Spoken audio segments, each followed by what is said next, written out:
প্রধানমন্ত্রী তারেক রহমান সচিবালয়ে অফিস করছেন। এর মধ্যে তিনি বিভিন্ন মন্ত্রণালয় পরিদর্শন করেছেন। এ বিষয়ে বিস্তারিত জানাতে সেখান থেকে যুক্ত হচ্ছেন হাসিব বিল্লাহ। হাসিব, কোন কোন মন্ত্রণালয় পরিদর্শন করেছেন প্রধানমন্ত্রী, কি নির্দেশনা দিয়েছেন তিনি?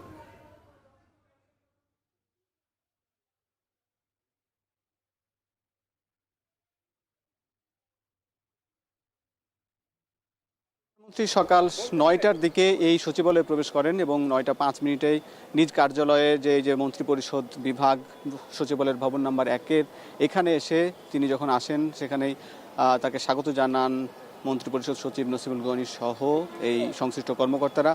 এছাড়াও তারপরেই তিনি হঠাৎ করে সিদ্ধান্ত নেন যে বিভিন্ন সচিবালয়ের বিভিন্ন দপ্তর তিনি পরিদর্শন করবেন এবং তারপরে তিনি এই সচিবালয়ের ১ নম্বর ভবন থেকে পায়ে হেঁটে ৬ নম্বর ভবনে যান। সেখানে কিন্তু প্রায় ৮ থেকে ১০টি মন্ত্রণালয় রয়েছে এবং সেখানে তিনি পায়ে হেঁটেই সিঁড়ি বেয়ে তিনি দ্বিতীয় তলায় যেখানে জ্বালানি খনিজ সম্পদ মন্ত্রণালয় রয়েছে সেই মন্ত্রণালয়ের বিভিন্ন দপ্তরে তিনি প্রবেশ করেন এবং সেখানে বিভিন্ন কর্মকর্তা কর্মচারীদের কক্ষে প্রবেশ করে তাদের সঙ্গে কুশল বিনিময় করেন এবং সেই কক্ষে ঢুকে আসলে কারা কারা সঠিক সময়ে উপস্থিত হয়েছে আসলে এটি নিশ্চিত করাই তার মূল উদ্দেশ্য ছিল বলে কর্মকর্তারা জানিয়েছেন।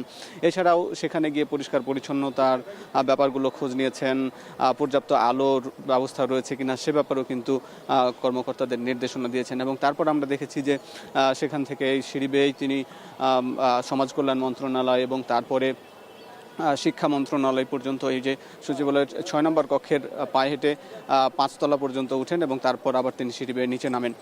এভাবেই কিন্তু তারপরে আমরা দেখেছি তার পাশেই যে ৫ নম্বর ভবন গণপূর্ত গৃহায়ণ মন্ত্রণালয় সেখানেও কিন্তু তিনি প্রবেশ করেন এবং বিভিন্ন কক্ষ তিনি পরিদর্শন করেন এবং তারপরেও আমরা দেখছি যে এরপরে যে ৪ নম্বর ভবন যেখানে বাণিজ্য মন্ত্রণালয় রয়েছে সেই বাণিজ্য মন্ত্রণালয় সেখানে তিনি প্রবেশ করেন এবং সেখানে বেশ কিছু কর্মকর্তাদের সঙ্গে বিভিন্ন কক্ষে প্রবেশ করেন।